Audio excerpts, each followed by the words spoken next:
que todas las personas que intervienen tengan algún conocimiento,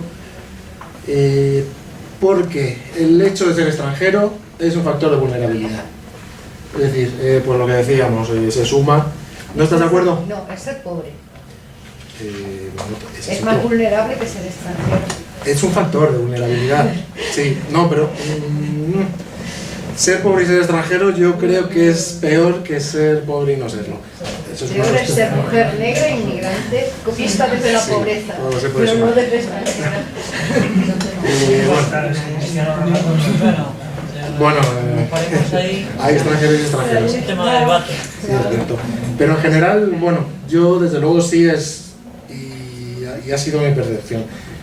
No es que sea ciudadano de segunda, como dicen algunos, pero y luego vamos a ver algunos casos en los que creo que se puede ver más en lo que es el día a día, cómo te afecta. Entonces ya os digo, lo que no os voy a contar aquí es eso, que es el curso, o que es, bueno, os lo voy a mencionar, pero bueno, quizás os pueda resultar más interesante el contexto en el que esto se sitúa, un poco la situación, cómo veo la evolución y bueno, por qué creo que puede ser interesante que conozcamos, pues si os interesa el año que viene, entraros al curso. Entonces, bueno, un poco el contexto en el que estamos, pues sería está bajando, disminuyendo la población y está disminuyendo la población inmigrante. Esos datos sin más, ¿qué quieren decir? Que estamos, que se está terminando la inmigración, que va a dejar de ser un fenómeno. Pues hombre, a mí esos datos en principio no me dicen mucho, pero bueno, son datos estadísticos que son interpretables, como por ejemplo interpretó la secretaria de Inmigración e Inmigración, bueno, que parte de esos datos es el espíritu de aventura de los jóvenes españoles que quieren salir a buscarse la vida, que vale de Interrail, pues les da por ahí. Mochileros. Entonces, bueno, evidentemente tenemos que ir bastante más allá porque es una situación muy, muy compleja. Que me adelantan. Sí, bueno, tampoco pasa nada. Simplemente la situación en la que estamos es la que es. Y esta población, por eso te decía, ¿por qué el índice de desempleo es mayor entre extranjeros que entre nacionales? Pues ¿es por ser extranjeros? Pues en este caso yo creo que no. Es porque los extranjeros ocupaban los puestos de trabajo que cuando hay una crisis se ven más afectados, como ha pasado antes. O sea que ahora, claro, el fenómeno era de tal magnitud que se han visto mucho más afectados. Pero el problema, y aquí sí viene el factor de vulnerabilidad, que si tú te quedas en paro, pues es una faena, pero siendo español. Pero si te quedas en paro siendo extranjero, además de la faena te puedes encontrar con eso, que encima vas a perder tu derecho al trabajo, tu derecho a la residencia. Es que te puede coger la policía y mandarte de vuelta a tu país. A eso es lo que me refiero, es un factor añadido de vulnerabilidad. ¿Y cuál es el futuro? Pues no lo sabemos. Igual que nadie supo prever cuál iba a ser el volumen de inmigración, hasta dónde iba a llegar el fenómeno, pues nadie sabe esto en qué sentido va a evolucionar. Lo que sí sabemos es, ya os digo, lo que está afectando ahora. Algunos efectos, pues algunos con causa-efecto. Te quedas en paro, te quedas sin permiso de residencia, no puedes pagar tu casa. Y si tienes una hipoteca, pues pasas a la bolsa de afectados. Pero otros no son consecuencia de la crisis. Un español, en principio, con alguna excepción, no se va a ver privado por ahora del derecho a la asistencia sanitaria. Un extranjero sí. Esto, aunque no está teniendo todavía consecuencias espectaculares, digamos, pues como yo qué sé, los ayuntamientos de elegido, cosas así, pero yo sí creo que evidentemente esto está generando incremento de racismo y xenofobia. No sé si tanto incremento, sino quizá más bien que algunas personas han perdido el miedo a expresar lo que pensaban. Cierto tipo de manifestaciones que antes eran inadmisibles, pues ahora estamos empezando a ver que se ven como normales. igual que ocurre dentro del contexto europeo. Y por eso os digo que aquí me gusta más hablar de extranjeros que de inmigrantes. En la legislación extranjera parece que cuando hablamos de inmigrantes, los ciudadanos europeos no les afectaba. Pues ellos, oye, tenían sus derechos, entraban, salían, y resulta que no era un derecho per se, por su condición de ciudadano europeo. Era porque España lo contemplaba así y lo está dejando de contemplar. Entonces todo esto ha tenido sus consecuencias a efectos legales, que es lo que podemos ver un poco en el curso, cómo está regulado, y además yo entiendo que es normal que sea así. Es decir, el derecho a fin de cuentas es una ciencia social que tiene que regular en función a las circunstancias, en función a la sensibilidad social. Lo que decías tú, tiene que venir desde abajo, en teoría, porque lo que nos hemos encontrado, bueno, muchas más reformas ha habido, pero en materia de extranjería, por ejemplo, me quería centrar en esta, fundamental, en estas, porque una de las que más expectación, contestación, incluso aprobación en ciertos sectores ha generado es lo que hablaba Graciela, la modificación del derecho a la asistencia sanitaria. España era un ejemplo, era un modelo. Cuando te reunías con personas de otros países te decían que bien España, países nórdicos además, que no eran sospechosos de nada, anti-inmigración o anti-extranjeros, y te decían que España era un modelo, te decían cómo ellos intentaban seguir el modelo de España en materia de asistencia sanitaria. Pues no solo no lo han seguido, sino que España ha dado marcha atrás y ha seguido el suyo. Por la crisis, pues se va a ahorrar 500, 900 millones, 1000 millones, bueno, los datos eran los que eran. ¿Esto es consecuencia de la crisis o esto es lo que hablábamos? La crisis nos ha dado la excusa para hacer lo que nos pedía el cuerpo, hablando en plata. Bueno, pues eso nunca nos lo van a decir. O sea, evidentemente la crisis es la excusa oficial, pero luego vamos a ver un poco más en qué ha quedado la asistencia sanitaria. Pero es que además en esa misma reforma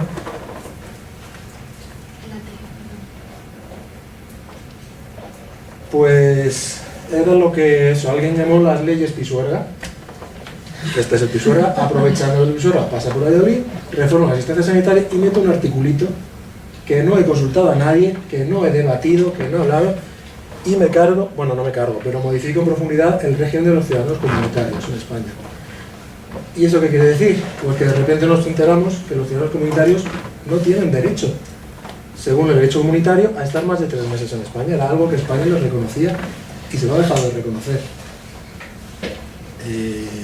¿Por qué? ¿Consecuencia de la crisis? Quiero hacer un inciso. Por ejemplo, los inmigrantes gallegos que estuvieron 30, 40 años trabajando en Europa, ellos llegaron con sus pensiones. Nadie les informó de que tenían que pagar Hacienda y ahora les reclaman 5 años Hacienda. Y todos los extranjeros que están por Levante, por la costa levantina y en Andalucía, si viven más de 180 días, ahora tienen que pagar los impuestos en España, así que se nos van a alargar. Sí, hombre, es que Hacienda está... Bueno, pues está como está, buscando... Claro, y de repente se está dando cuenta busca más vulnerables, muchas cosas. al que igual su pensión la tiene para mantener a la familia. No busca a los ICAP. No, bueno, es que eso tiene su marco y está bien. Claro. Claro, buscando donde puede. Bueno, ¿qué? ¿Cómo se pone el tiempo? Bueno, lo que tendríamos que plantearnos es eso. ¿Vale la pena realmente centrarse en el estudio de la inmigración, legislación de inmigración? Porque aparentemente la estadística que nos dice pues que la inmigración está en vías de extinción, podría parecer. Bueno, esto simplemente es el crecimiento. El año pasado, por primera vez, ha descendido el número de extranjeros en España. O sea, ha tenido un crecimiento negativo, que diría un político. Entonces, si vemos esa tendencia, efectivamente, podríamos pensar eso. Hombre, no es así, porque si analizáramos un poco más los datos, por ejemplo, veríamos que gran parte del descenso de la inmigración no es que se hayan ido, es que se han nacionalizado. ya no computan como extranjeros, computan como españoles, porque están aquí y siguen teniendo otra serie de problemas. Ese factor de vulnerabilidad ya no lo tienen, pero bueno, tienen otros y sociológicamente se les podría seguir considerando inmigrantes. En cualquier caso, mi opinión, estas son las previsiones de la pirámide de población en España, que más que pirámide va a ser una seta en 2050, y o elevamos la edad de jubilación a los 80 años, o la inmigración va a tener que seguir siendo un factor fundamental para la articulación de nuestra sociedad. Más bien lo que nos encontraremos es, pues, nuevas realidades. Por ejemplo, la migración circular, personas que se han ido por motivo de la crisis y que de repente te empiezan a mandar consultas y dicen, oye, que me quiero volver, que he mandado a mi mujer y a mis hijos, ahora los quiero traer, ahora me voy yo y viene ella. Todo ese tipo de cosas que antes era impensable, tú emigrabas con todas las consecuencias, y si retornabas a Galicia o donde fuera, y se terminó. Pues ahora no, ahora nos permite pues este tipo de movimientos. Nos encontraremos además pues nuevas vías. La inmigración sigue presionando, y sobre todo en el caso de África. Esto es pues uno de los peñones que cuando pisa Marruecos mandamos a la Legión, porque es España, pero cuando lo pisan los inmigrantes no es España y se les puede devolver por ser Marruecos. Bueno, pues ese tipo de cosas, eso pasó el verano pasado. Bueno, pues nos iremos encontrando este tipo de cosas a las que les tendremos que intentar ir dando respuestas desde el tercer sector, por lo pronto hablando de ellas y que se conozca que esto pasa y que esto es una vergüenza. Otra realidad que creo que vamos a ver es el asentamiento, lo que hablábamos, las llegadas van a disminuir de inmigrantes, entonces los problemas los vamos a tener, bueno, los problemas, la problemática, la situación se va a enfocar más a inmigrantes más establecidos en España. Y esto evidentemente es el mejor indicador de cómo han cambiado las cosas. El que España esté pensando dejar de exigir visado a Colombia y Perú, con lo que nos metieron, con los mensajes subliminales que nos mandaban de la invasión, de cómo ahora resulta que nos pueden invadir, porque tienen dinerito y han visto que hay un potencial turístico para venir a España. Y probablemente porque también han visto que esos países empiezan a ser países de acogida para nuestros emigrantes. Entonces, pues habrá que compensarles de alguna forma. Y lo único que no ha cambiado todo este tiempo, esto sí que no cambia. Pasan los años, pasan los gobiernos, pero el asilo. También en el curso hacemos mención al refugio de asilo, pero España pues puede seguir presumiendo de ser el país europeo con el menor número, de los menores números de solicitudes de asilo y el menor o de los menores porcentajes de reconocimiento a los refugiados. ¿Eso por qué es? Pues porque está pensado para que eso ocurra así. Eso no es casualidad. Y en parte, y aquí también desde el tercer sector, desde la sociedad, tenemos que hacer un poco de examen de conciencia, porque en cualquier país europeo modifican la ley de asilo y es un debate nacional. Aquí te sacan la ley de asilo, hace 4 años te dice que en 6 meses tiene que estar el reglamento y a día de hoy sigue funcionando con el reglamento antiguo y no pasa nada. Y eso es lo que decías, todos esos cambios tienen que venir desde abajo. El día que esto sea un problema para la sociedad, nuestros gobernantes y nuestros legisladores tendrán que reaccionar. ¿Querías decir algo? Ah, es que te voy a... Vale. No de momento. Vale, no, pues cuando quieras. Tenemos tiempo, 2 minutos para el vídeo, a ver si... Es una campaña de CEAR, para que veáis, porque es que a mí me parece que lo expresa totalmente. ¿Cuál es la realidad del asilo?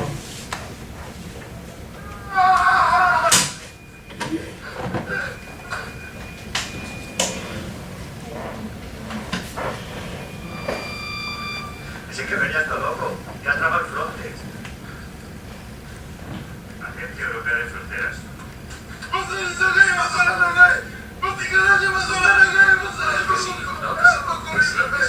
Sí, yo te entiendo, pero que soy 43 millones de refugiados en el mundo. Es que no podemos dejar pasar a todos. Aunque vosotros lo parecéis, esto es un fraude.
Este hombre podría ser un juez, podría ser un escritor, un defensor de los derechos humanos, un ciudadano, perseguido en su país por un gobierno norteamericano.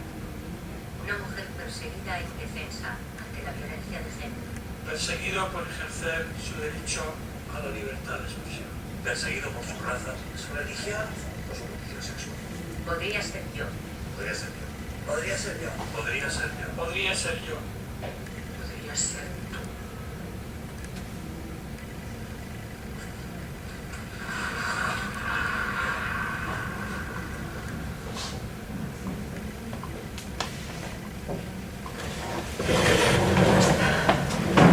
Bueno, pues quiero aprovechar un poco también esta sensibilización en materia de asilo, que realmente creo que necesitamos todos, incluido el tercer sector. Pero es que es así, la realidad del asilo en España es la que es. Está pensado para que el que llegue no llegue y claro, el que llega puede ser un refugiado o no, normalmente no lo es. Y luego además en España es el miedo, nos van a invadir. De hecho, la última reforma de la ley de asilo, una de las quejas que te dicen siempre en la oficina de asilo es que claro, se inventan, que los refugiados buenos no nos llegan. Pero claro, es que no quiere que lleguen. Por ejemplo, en la última reforma de la ley de asilo, suprimieron la solicitud de asilo en consulado en España, que era una posibilidad. No en tu país, pero si en tu país al lado podías solicitar asilo en España en el consulado. Que te lo concedieran, muy improbable, pero bueno, al menos tenías la posibilidad. ¿Qué ocurre? Que como una vez lo pidieron 400, que no fueron más, en el consulado de Egipto, pero esto es demasiado, suprimido. Pues Y se mira, acabó el ahora en problema. el consulado de Líbano, en Beirut, con los sirios, y la burocracia que hay en la embajada española en el Líbano, que tienes que mandar cartas de invitación y ponerle unos requisitos y tal para que dejen venir a alguno que conoces. Y en el Si le Líbano conoces, les porque pone- como refugiado no va a venir. Claro, lo invitas y Claro, después, claro. pero te pone bueno, de todo en la embajada española de Beirut, que es una vergüenza, porque en Siria no existe la embajada española ya y solo tiene que ir a Beirut y que tenga que pasar por esa vergüenza y por esa... Es que los consulados de España son un mundo aparte, no sé si algunos los conocéis. Son pero- comerciales. Pues no lo sé, pero vamos, a mí una persona del defensor del pueblo decía, son lugares donde el Estado de Derecho no existe y se consiente que eso pase. Si fuera solo ese el problema, pero... En fin, pero bueno, eso daría para otro. Ay, no, perdón. Bueno, que sí es quería hacer mención, y además me parece que viene muy a cuento con lo que hemos hablado antes del problema del dinero y de los presupuestos, y que efectivamente es un factor muy importante a la hora de que se produzca la exclusión social o de que se pueda luchar contra ella, pero no solo. La ley excluye, la ley y la aplicación de la ley. Entonces, eso creo que también lo tenemos que tener muy presente, porque a lo mejor no es realista, y esto ya es opinión mía, que desde el tercer sector pidamos tanto dinero, que sí que lo tenemos que pedir, porque son nuestros impuestos y tenemos derecho a exigir lo que queremos que se haga con ellos, pero quizá tendríamos que incidir más en esto, que es gratis, digamos, que no le va a costar dinero, pero que esto genera exclusión, en el caso de los extranjeros, muchísimas veces muy grave. Y aquí tenemos el ejemplo fundamental, la asistencia sanitaria. Y de repente, pues eso, los extranjeros en situaciones regulares se les retira el derecho a la asistencia sanitaria, porque dicen que es una obra. A pesar de que la ministra, el mismo día que salió, que entró en vigor la ley, dijo que a ningún extranjero se le iba a retirar, se le iba a negar el derecho a la asistencia sanitaria. Y se mantiene. No sé si habéis conocido algún caso. Claro, el de Bueno. Alfapam, Una boliviana en Valencia, Claro. una señora boliviana que denunció CEAR Valencia. Sí, sí, pero es que no solo eso. Claro, esos son casos que son Extremos, así. que llegan, pero Claro, son son los buenos, chavales claro. menores que no tienen derecho a asistencia. Bueno, eso ya es peor porque es que eso encima es saltarse la ley. Pero lo que ya me parece más grave es que la ministra te diga, te mienta, vaya, hablando en plata. Bueno, que me estén grabando, pero en este caso ha sido así. Es decir, te está aprobando una ley que le retira un derecho a un colectivo y le dice, no se le va a retirar ese derecho. ¿Para qué saque esta ley? Bueno, y luego venía esta otra modificación, ya os digo, que a mí me parece gravísima y que me ha extrañado que tampoco haya dado lugar a mucho debate, pero nos hemos encontrado con otro colectivo que hasta ahora, siendo extranjero, vaya, no era especialmente vulnerable, pero ahora sí, y ahora doblemente, porque se le retiran ciertos derechos, pero no se sabe hasta qué punto, porque de repente nos hemos acordado que la libertad de movimientos no es para los ciudadanos, es para los trabajadores, eso es lo que dice los tratados de la Unión Europea. Y España se ha acordado, ha dicho, bueno, pues si dice eso, como ese es el mínimo denominador, pues hasta aquí voy a bajar un poquito. Porque España, bueno, y eso hay que reconocérselo, hasta ahora se lo había reconocido, es decir, el ciudadano francés, portugués, italiano venía y solo con demostrar su nacionalidad tenía derecho a la residencia, con todo lo que eso conlleva. Y ahora de repente no. Pero el problema es, ¿y qué pasa? Si no la tiene, ¿no tiene derecho a la sanidad? Pues no. ¿Le puedo expulsar? ¿Qué está infringiendo? No se sabe, un auténtico limbo jurídico en el que no se saben las consecuencias. ¿A un inmigrante comunitario se le puede internar en un CIE? Pues no lo sé. En Madrid los jueces no están. Sí. Yo hace 2 semanas me mostré una ciudadana romana en el CIE. O sea, aprovecho ya para preguntarse si se supone que se puede expulsar. ¿Que se puede expulsar? O sea, sí, creo que era por peligro al orden público, pero sí. Eso en la práctica, ¿qué debe ser? ¿Cuáles deberían ser los requisitos? Eso es un concepto jurídico indeterminado. ¿Y en la práctica qué debería ser? Lo que opine el instructor y el juez. Y la jurisprudencia que dice que el peligro tiene que ser real y grave. Es decir, por tener antecedentes penales se puede expulsar, solo por eso no. Por hurto no se podría internar a alguien en el CIE. Solo por eso no se debería, pero bueno, el hecho es que está. Pero yo también me he encontrado a un señor rumano con un montón de antecedentes de agresiones sexuales gravísimas, que el juez ha entendido, y el fiscal, que es rumano, y que a él no se le aplica la legislación de extranjería en cuanto al internamiento del CIE, y no se le internó. Así que aquí entra la casuística y la práctica administrativa, y la discrecionalidad, que en materia de extranjería pues es especialmente inspiradora para los funcionarios. Entonces, bueno, el problema es ese: cuando no tienes reglas claras pasan estas cosas, que según no recaigas y te pilla un juez de parla, pues sabes que vas al CIE. En Madrid es más difícil. Bueno. Luego estábamos hablando de la práctica administrativa. No ha cambiado la ley que regula la prestación por desempleo, pero de repente también se acordaron, anda, si cuando salen más de 15 días de España te pueden retirar la prestación. Y hacerte devolver lo que has cobrado. Sí. ¿Y qué pasó? Porque en las oficinas de empleo, todo el que tenía aspecto extranjero, no, aspecto extranjero, aspecto marroquí, sale la cola y vuelve con el pasaporte. ¿Por qué? Porque sí, pasaporte, sello de salida, Retira la prestación por desempleo y me reintegras todo lo que has cobrado indebidamente desde que saliste, más de 15 días. Las tasas judiciales, pues otra causa de exclusión legal. Bueno, aquí sí que específicamente no es para extranjeros, pero bueno, siendo una población que tiene un mayor porcentaje o una mayor probabilidad de tener que verse ante un juez o ante un recurso administrativo, pues le está afectando, le está generando indefensión. Jope. Bueno, rápidamente, menores extranjeros. Habéis hablado del caso de los menores.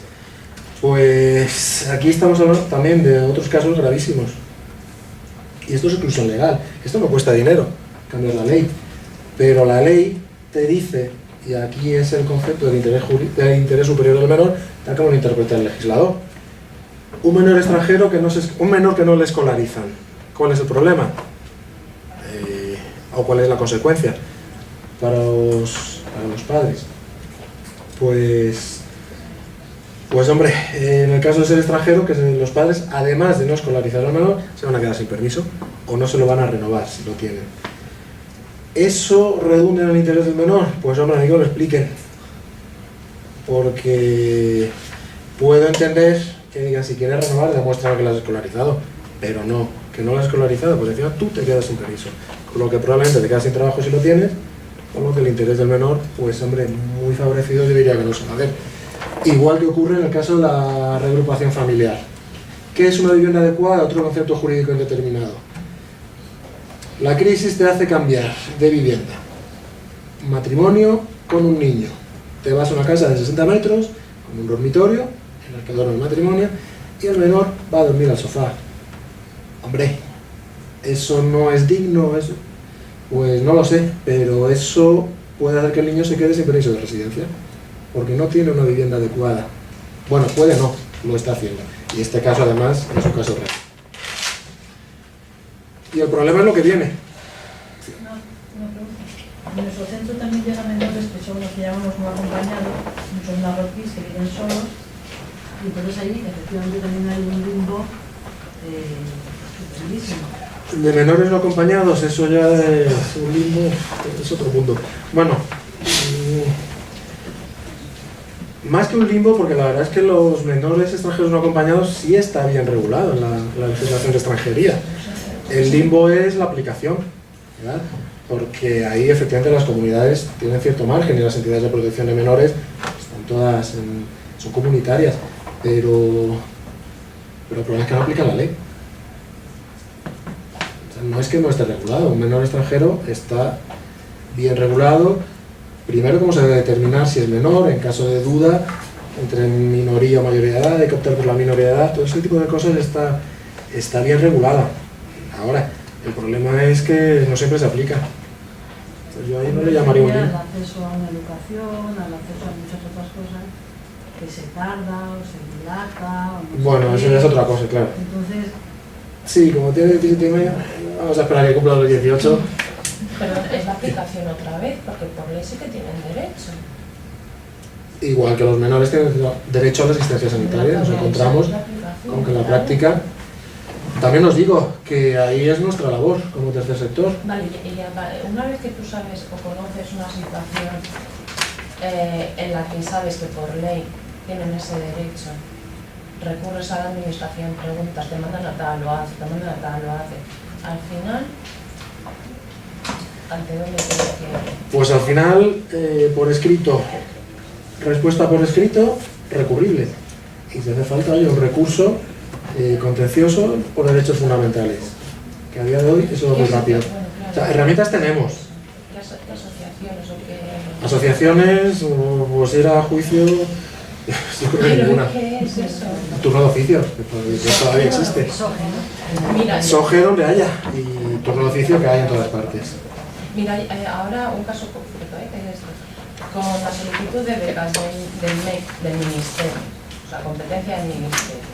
La solicitud de becas para estudios no universitarios, bachillerato, módulos medios y superiores y TPI aquí en la Comunidad de Madrid, tienes que acceder online, tienes que registrarte, te registras, te dejan registrarte con el pasaporte y a la hora de acceder a la solicitud, si no es con IE o DNI, no puedes realizar la solicitud de becas. Llamas, te mandan que escribes, no te contestan, te remiten a la convocatoria, ponen que sí, que efectivamente tienen que tener DNI o NIE y que en caso de... perdón, que me pongo muy nerviosa hablando. En caso de extranjeros, que se remiten a la ley de integración de los inmigrantes. Vas a la ley y el artículo 9 te dice que tendrán derecho a acceso en las mismas condiciones que los españoles. Vale, yo eso ahora lo sé, les llamo, se lo digo, pero la chavala o el chaval que me toque, chico, chica, señor, señora, es matar al mensajero una vez más, pero... No, pero claro, probablemente tendría que ir a su responsable. Ayuda este año, ¿qué hacemos? ¿A dónde recurrimos?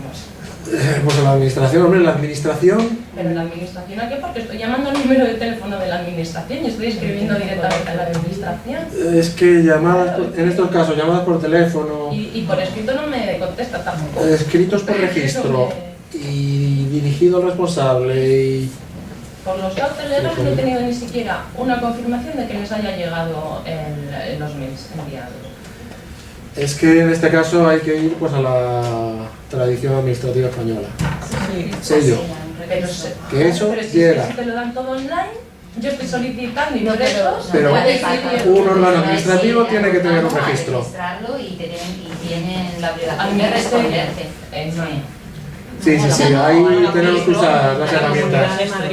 La Comunidad de Madrid, al registro de Comunidad. Al registro donde tú Al ser educación, Comunidad de Madrid. Yo supongo que también lo cogerán eso. Sí, pero cualquier oficina de registro tú lo pasas y tienes una obligación de darte una respuesta. Pero al estar las competencias, por eso digo que en educación en primera instancia con el tema de las becas sería primero la Comunidad de Madrid y yo probaría la Comunidad de Madrid en registro de la Comunidad de Madrid. Sí, pero ahí las nuevas tecnologías pues no son nuestras amigas, ahí tenemos que ir. Las tradicionales. Bueno, os quería mencionar, perdón que te corte, pero... Sí, que ya ves que nos estamos comiendo el siguiente. Pues nada, simplemente mencionaros como otra de las novedades que nos anuncian y que esto nos puede afectar a todos y que es el momento de moverse y hay quien está avisando de esto. No sé si habéis oído cuando avisaban de que querían penalizar la ayuda a los inmigrantes cuando reformaron la ley de extranjería. Pero realmente no era tan grave, o sea, lo que querían era penalizar al que había invitado a un extranjero, le había hecho una carta de invitación y se quedaba. Pero es que ahora es código penal. Y esto, a lo mejor, todos los que estamos aquí lo hemos hecho. Ayudar a una persona no nacional a circular a través del mismo, vulnerando la legislación sobre entrada o tránsito. Yo eso lo he hecho. A ver, yo invito a alguien a mi casa, está unos días conmigo, yo no puedo secuestrarlo, si no se va. Pero es que es peor, es que ya no es que le invites, es que tú estás en tu asociación y viene una persona y quiere que la ayudes y de 3 a 12 meses de prisión te podrían caer. Hombre, esto es un anteproyecto, el Código Penal, pero por eso os digo que es el momento de moverse. Te dicen, y esto lo han añadido por un poco la presión, como gran cesión, que el Ministerio Fiscal podrá abstenerse de acusar cuando haya motivos humanitarios. Nos ayuda Que atender a una persona en situación irregular... alquilarle un piso, venderle una caña, un menú en un bar... Y atenderle en una ONG... Y atenderle en una ONG. O sea, si hay ánimo de lucro, ahí el fiscal no se puede abstener. No se puede abstener. Si es por razones humanitarias, pues dependerá del fiscal que te toque, lo que decía, ¿no? Pues según el juez, pues el fiscal te podrá anunciar o no. Evidentemente han dicho que esta no es la intención, pero yo... Tampoco es la intención no atender a los inmigrantes o sea, que no era la intención ni vida, fíjate tú, con la que ha terminado. Que pues es que queda bastante. Terminamos aquí. Una mención, simplemente una cosita. Todo esto se va a colgar en la plataforma, se os llegará. Y también, bueno, Javier, si tenéis dudas sobre algo que me ha planteado, estará más que encantado de... Sí, pero mencionar una última cosa. ¿Pasas todos? Es que de esto me he acordado hace poco cuando igual estábamos hablando de los planes y de las medidas que se pueden tomar. Pues hombre, yo esperaba con expectación esto, la ley de emprendedores, a ver si eso favorece un poco la emprendeduría para los inmigrantes, porque sabéis que ese es otro factor de vulnerabilidad. Un inmigrante con permiso de trabajo es por cuenta ajena o por cuenta propia, es un derecho al trabajo limitado. Pues hombre, a lo mejor pensaba yo, iluso de mí, que a lo mejor esto se modificaba, de alguna forma se favorecía el que pudieran pasar, el que se quedara sin trabajo, para que no se quedara en situación irregular. Y bueno, pues la medida estrella es esta: el que compre una casa por más de 500.000 euros, le regalamos el permiso de residencia. Y eso es un emprendedor, a estos efectos. Pues nada más, yo simplemente, bueno, ya por terminar, lo que quería reforzar, el mensaje que os mandaba Graciela, es un poquito...